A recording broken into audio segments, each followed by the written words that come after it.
வணக்கம். Welcome to கதை திரட்டு audio books. இந்த வீடியோவில் நம்ம என்ன கதை கேட்க போகிறோம்னா, இந்த கேள்விக்கு விடை என்ன சிறுகதை. நம்ம சேனலை இது வரைக்கும் சப்ஸ்கிரைப் பண்ணாதவங்க சப்ஸ்கிரைப் பண்ணுங்க. பக்கத்தில் இருக்கிற பெல் ஐக்கானை கிளிக் பண்ணி ஆல்ங்கிற ஆப்ஷனை ப்ரெஸ் பண்ணுங்க.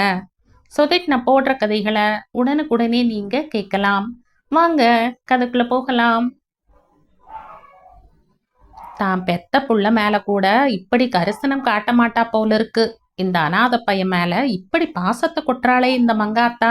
ஒருவேளை தானும் ஒரு அனாதை என்கிறதுனால இருக்குமோ என்று அந்த கிராமத்தில் பேசாதவர்கள், பாவம் செய்தவர்கள். முத்துசாமி அந்த கிராமத்துக்கு வந்தபோது எப்படி பொழைக்க போறோமோங்கிற எண்ணத்துலதான் நொந்து போய் வந்தான். மங்காத்தா தான் அவன் கதையை கேட்டு மலை அடியில மேஸ்திரி கிட்ட சொல்லி வேலை வாங்கி கொடுத்தா. வேலை வாங்கி கொடுத்தது மட்டும் இல்லாம தங்க இடமில்லாம தவிச்சவனுக்கு தான் குடிசையில இருக்க இடமும் கொடுத்தா. வாழ்க்கைக்கு ஒரு முற்றுப்புள்ளி வைத்துட்டு வந்த முத்துசாமி தனக்கும் ஒரு வாழ்க்கை அமையும்னு கொஞ்சம் கூட எதிர்பார்க்கல. எதிர்பாராமல் தனக்கு ஒரு திருப்பு முனை ஏற்படுத்தி கொடுத்த மங்காத்தா மேல தாய்க்கு மேல பாசத்தை கொட்டி பழகுனா. தின கூலியா கிடைச்ச பணத்தை கிழவியிடமே கொடுத்து அவள் சாப்பிட்ற சாப்பாட்டையே தானும் சாப்பிட்டுட்டு வாழ்க்கை வண்டியை ஓட்டி வந்தான். இன்றைக்கும் அம்மாவும் பிள்ளையுமாக அவர்கள் வாழ்ந்து கொண்டிருக்கிறார்கள். அந்த கிராமமே ஆச்சரியப்படும் அளவுக்கு வாழ்ந்து கொண்டிருக்கும் முத்துசாமி சில சமயம் இரவு நேரங்களில் படுத்திருக்கும் போது நினைத்து பார்ப்பான். கனவு போல இருந்தாலும் நடந்து முடிந்த சம்பவங்கள் அவனுக்கு ஒரு சினிமா போல தெரியும். அந்த கிராமத்துக்கு அவன் வந்தது எதிர்பாராத ஒரு நிகழ்ச்சிதான். படித்துவிட்டு வேலை தேடி அலைந்தான் முத்துசாமி. தன்னை பெத்த அம்மாவையும் கூட பிறந்த தங்கச்சியையும் காப்பாற்ற வேண்டிய கட்டாயம் முத்துசாமிக்கு ஏற்பட்டது. அதனால் எந்த வேலையாயிருந்தாலும் பார்க்க தயாராயிருந்தான். ஆனால் அவன் நினைக்கிறது போல் அவ்வளவு எளிதா கிடைச்சிடுதா வேலை? பல கம்பெனிகள் நிறுவனங்களில் என்று ஏறி இறங்கினான். பலன் பூஜ்யம்தான். அவனை பெத்தவள் அங்கங்கே சில வீடுகளில் 10 பாத்திரம் தேய்த்து அரை வயிறும் கால் வயிறுமாக அவனையும் அவன் தங்கச்சியையும் காப்பாத்தி கொண்டிருந்தாள். படிக்கும்போது பல தடவை நினைத்து கனவு கண்டு பெருமிதம் அடைவான் முத்துசாமி. படிச்சதும் ஒரு நல்ல வேலைக்கு போய் அம்மாவையும் தங்கச்சியையும் சந்தோஷமா வச்சுக்கணும் என்று அவன் கனவு கனவாக போய்கொண்டிருந்தது. அவன் படிச்சதெல்லாம் வீண்தான் என்பது போல. அவன் படிப்புக்கு கிடைத்த சான்றிதழ்களை யாருமே தொட்டு கூட பார்க்கவில்லை. வேலை என்று தேர்வுக்கு போன ஒரு சில இடத்திலும் இந்த வேலைக்கு இவ்வளவு ரூபாய் முன் பணம் கட்ட வேண்டும் முடியுமா என்ற பணத்துக்குத்தான் முக்கியத்துவம் கொடுத்தார்கள். எல்லா இடத்திலுமே இப்படி என்று தெரிந்த போது மனசு நொந்து போனான். கடைசியாக பக்கத்து ஊரிலிருந்து ஒரு வேலைக்கான நேர்முக தேர்வு அழைப்பு அட்டை வந்தது. நம்பிக்கை இல்லாமல் தாயின் கட்டாயத்திற்காக பஸ் ஏறி வந்தான்.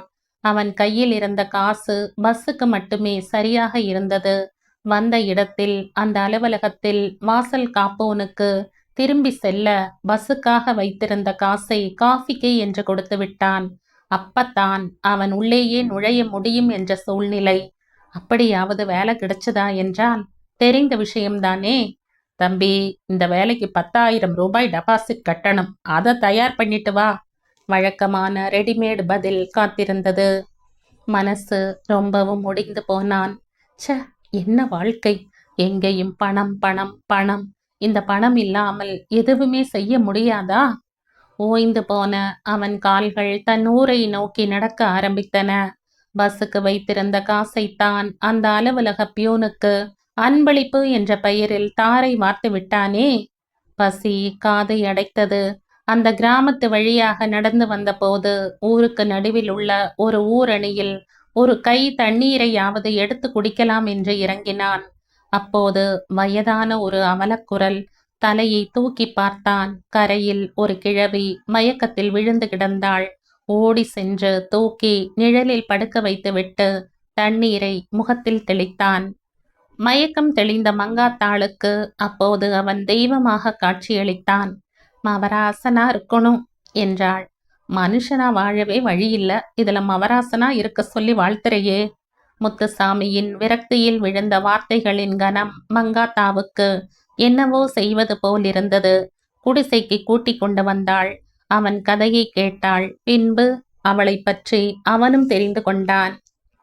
மங்காத்தா அந்த ஊரில் உள்ள மலையடியில் வேலை செய்யும் தொழிலாளர்களுக்கு பலகாரம் விற்கும் ஒரு ஏழை. அவளுடைய வாழ்க்கையே அந்த பகுதியில் உள்ள மலையடி தொழிலாளர்களை நம்பித்தான் ஓடிக்கொண்டிருக்கிறது. அவளை தவிர அவளுக்கு யாரும் உறவில்லை. அந்த வயதிலும் உழைத்து சாப்பிட்டு கொண்டு வாழ்ந்து கொண்டிருக்கும் அவளின் தன்மானம் முத்துசாமியின் மனதில் வேரூன்றியது. தானும் எந்த வேலையாக இருந்தாலும் பார்க்க உறுதி பூண்டான். அப்புறம்தான் மங்காத்தாள் தன்னுடைய பல வருட பழக்கத்தினால் அந்த ஊரில் உள்ள பெரிய மலையை கான்ட்ராக்ட் எடுத்திருந்த கண்டியப்பனிடம் சொல்லி முத்துசாமிக்கு ஒரு வேலையை வாங்கி கொடுத்தாள். நாட்களும் மாதங்களும் எந்த தடையும் இல்லாமல் ஓடிக்கொண்டிருந்தன. விளையாட்டு போல ஒரு வருஷம் போனதே தெரியவில்லை. ஏன்பா முத்துசாமி, ஒரு வருஷம் ஆச்சே, ஒரு எட்டு போய் உன்னோட ஆத்தா தங்கச்சிய பார்த்துட்டு வந்துடுறது தானே? அட போ கிழவி, நான் போய் என்ன செய்ய போறேன்? என்னால் அவங்களுக்கு எந்த உதவியும் கிடையாது. என்ன வேற போய் சோத்துக்கு பாரமா இருந்துட்டு வர சொல்றியா? நான் என்ன உன்னை அங்கேயா போய் இருக்கவா சொன்னேன்? ஏதோ பெத்த பாசம், உன்னை பார்க்கணும்னு உன் ஆத்தாளுக்கு இருக்காதா? எனக்கும் இருக்கு கிழவி. ஆனா வெறுங்கைய வீசிக்கிட்டு எப்படி போறது? அதான் இங்க நான் நல்லா இருக்கேன்னு கடுதாசி போட்டுக்கிட்டு இருக்கேன்ல, அது போதும். கையில 2 காசு தேரட்டும், ஒரு நாளைக்கு போய் பார்த்துட்டு வரேன். மங்காத்தா பல தடவை வற்புறுத்தியும் முத்துசாமி ஊருக்கு போக மறுத்து விட்டான். அவனுக்கு கை நிறைய காசோட தன் அம்மா தங்கையை போய் பார்க்கணும்னு ஆசை. பார்க்கறது தினக்கூலி, இதுல இவன் கை நிறைய காசு எப்ப சேர்க்கறது என்ற மனசுக்குள் வருத்தப்பட்டு கொள்வாள் மங்காத்தா. ஒரு நாள் மங்காத்தா குடிசையை நோக்கி வந்த தபால்காரர், என்ன மங்காத்தா, சௌக்கியமா? இந்தா உன் வீட்டுக்கு ஒரு தபால் வந்திருக்கு என்று ஒரு கடிதத்தை கொடுத்தார். இந்த அனாதைக்கு யாருப்பா கடுதாசி எழுதியிருக்கா? தபால் உன் பேருக்கு இல்ல, நீ ஒருத்தனை புள்ளையா தத்தெடுத்திருக்கியே அவனுக்கு. இந்தா. கடிதத்தை கொடுத்துட்டு போயிட்டார். கொஞ்ச நேரத்தில் வேலையில் இருந்து திரும்பினான் முத்துச்சாமி. இந்தாப்பா முத்து, உனக்கு ஒரு கடிதாசி வந்திருக்கு. வாங்கி படித்தான். யாருப்பா எழுதியிருக்கிறது? வேற யார் எழுதியிருப்பா? என் ஆத்தாதான். தங்கச்சிய பொண்ணு பார்த்துட்டு போயிருக்காகலாம். வர தையில கல்யாணத்தை வச்சுக்கலாம்னு சொல்லி விட்டார்களாம். அதுக்கு பணத்துக்கு ஏற்பாடு பண்ண சொல்லி எழுதியிருக்கு. நல்ல விஷயந்தானே, இதுக்கே சலிச்சுக்கிட்டு சொல்ற? சலிச்சுக்காம சந்தோஷப்பட்டுக்கு இதுல என்ன இருக்கு? தங்கச்சி கண்ணாலத்துல உனக்கு சந்தோஷம் இல்லையா? சந்தோஷந்தான். காசு கேட்டுல ஆத்தா கடுதாசி எழுதியிருக்கு. இதுல என்ன தப்பு? பிறந்தவ கல்யாணத்துக்கு அண்ணங்காரன் தானே பொறுப்பு. அது சரி கிழவி, இப்ப பணத்துக்கு எங்க போறது? ஏன் நீ வேலை செய்யற இடத்துல கடனா கேட்கறது? ஆமா, 10 வருஷமா மாச சம்பளத்துக்கு வேலை பார்க்குறவனுக்கே பைசா கடன் தரமாட்டான் இந்த மேஸ்திரி. இந்த அன்றாடங்காட்சிக்கு அவ்வளவு பணத்தை எப்படி கொடுப்பான்? அதை விட்டுப்புட்டு வேற வழி இருந்தா சொல்லு. அப்ப நீ வார தபால் ஆபீஸ்ல போட்டுக்கிட்டு வருவியே, அதை போய் எடுத்துக்கிட்டு வர்றது தானே? அட சும்மா கிழவி, பெரிய சேமிப்பு சேர்த்திட்டேன், அதை போய் எடுக்க சொல்ற. மிஞ்சி மிஞ்சி போனா அதுல எவ்வளவு இருக்கும்? 300 ரூபாயோ என்னவோ இருக்கும். நீ போ கிழவி, எல்லாம் கடவுள் இட்டபடி நடக்கும். முத்துசாமி கஞ்சியை குடித்து விட்டு படுப்பதற்கு கட்டிலை தூக்கி கொண்டு போய்விட்டான். இன்னும் பொறுப்பில்லாத புள்ளையா இருக்கானே என்ற மனசுக்குள் வருத்தப்பட்டாள் மங்காத்தா. மறுநாள் மலையடிக்கு மங்காத்தா பலகாரம் விற்க போகல. மலையடி பூரா ஒரே கசமுசா என்ற பேச்சு. என்ன எல்லாருமே என்ன பேசிக்கிறாங்க? அட உனக்கு தெரியாதா? பலகாரம் கொண்டு வரும் என் மங்காத்தா கிழவி, அதுக்கு திடீர்னு ரொம்ப முடியாம போயிடுச்சு. நாட்டு வைத்தியர் வந்து மருந்து கொடுத்துட்டு போயிருக்கார். விஷயத்தை கேள்விப்பட்டதும் பதறி போய் குடிசைக்கு ஓடி வந்தான் முத்துசாமி. என்ன கிழவி, காலையில நான் வேலைக்கு போறப்ப நல்லா தானே இருந்த, இப்ப என்னாச்சு? திடீர்னு ஒரு மயக்கம். நாட்டு வைத்தியர் டவுன் ஆஸ்பத்திரிக்கு போக சொல்லிட்டு போயிட்டார். டவுனுக்கு போயிட்டு வர்றதுன்னா சும்மாவா? எவ்வளவு பணம் ஆகும்? எல்லாம் நடக்கிறபடி நடக்கட்டும். அந்த கலையத்துல கஞ்சி வச்சிருக்க, நீ போய் ஊத்தி குடி என்றாள் மங்காத்தா. முத்துசாமியின் மனதில் மின்னலென ஒரு எண்ணம். இரு கிழவி, தோ வந்துட்ட என்ற தபால்காரர் வீட்டுக்கு ஓடினான். ஆபீஸ், வீடு எல்லாமே ஒரு கட்டிடத்தில்தான். விஷயத்தை சொன்னதும் போஸ்ட் மாஸ்டர் முத்துசாமியின் பேரில் சேர்த்து வைத்திருந்த 280 ரூபாயை அப்படியே கொடுத்து விட்டார். கிழவியை கூட்டிக் கொண்டு போய் டவுனில் உள்ள ஒரு தனியார் ஆஸ்பத்திரியில் காட்டினான். 2 நாளில் குணமாகிவிட்டது. கிராமத்திற்கு திரும்பினார்கள். என்ன காரியம் செய்துட்ட முத்துசாமி? அந்த பணத்தை உன் ஆத்தாளுக்கு அனுப்பியிருந்தாலும் உன் பிறந்தவ கல்யாணத்துக்கு உதவி இருக்கும். இந்த கிழவி போற கட்டதானே என்ன கூட்டிக்கிட்டு போய் இங்கிலீஷ் வைத்தியம் பார்க்க சொல்லி உன்னை ஆறு அடிச்சா? மங்காத்தா ஆதங்கத்தோடு பேசினாள். நீ சும்மா இரு கிழவி, எனக்கு எல்லாம் தெரியும் என்று கூறிவிட்டு மலையடிக்கு புறப்பட்டான். அடுத்த 1 வாரம் பூரா நாள் தவறாமல் கிழவி முத்துசாமியை நச்சரிக்க தொடங்கினாள். ஏண்டாப்பா முத்துசாமி, கூட மாட வேலை பார்க்குறவங்க கிட்ட ஏதாவது கேட்டு பார்த்தியா? உன் பிறந்தவ கண்ணாளத்துக்கு நாளுக்கு உருகிக்கிட்டே வருதே. கிழவி, என்னை என்ன செய்ய சொல்ற? சொத்து பத்து இருக்கிறவனுக்கே கடன் கொடுக்க யோசிக்கிறானுங்க. அப்படி இருக்கும்போது எதுவுமே இல்லாத என்னை நம்பி எதுவுமே தெரியாத இந்த ஊர்ல யாரு கடன் கொடுப்பாக? விதிப்படிதான் நடக்கும்.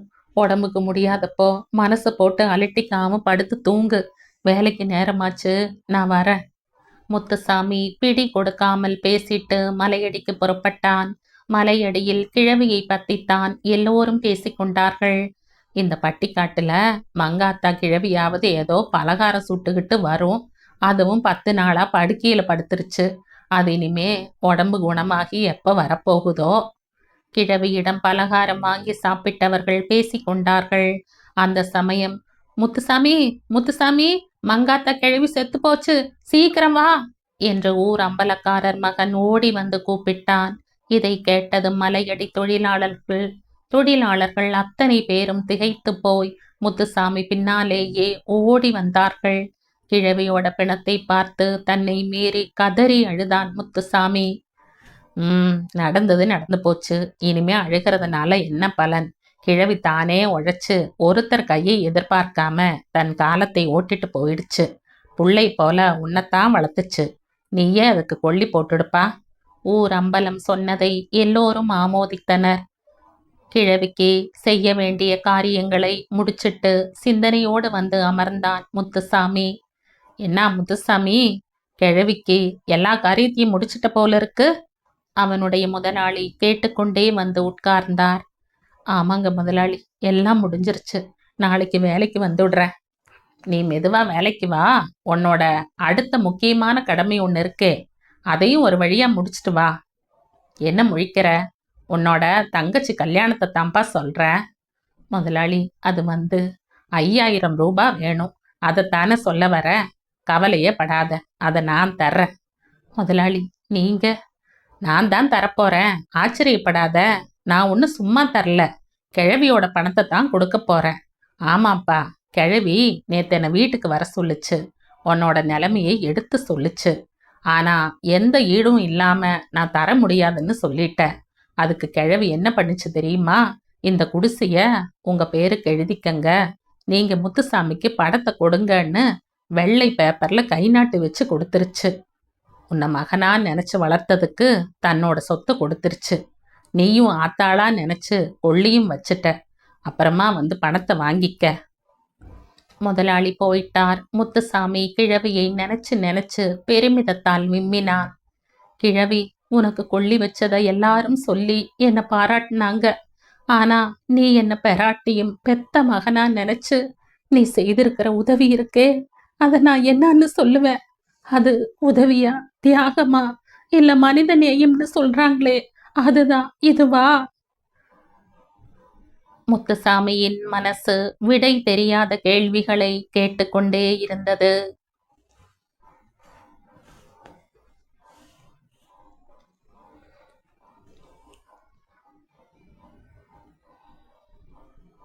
இதோடு இந்த கதை முடியுது.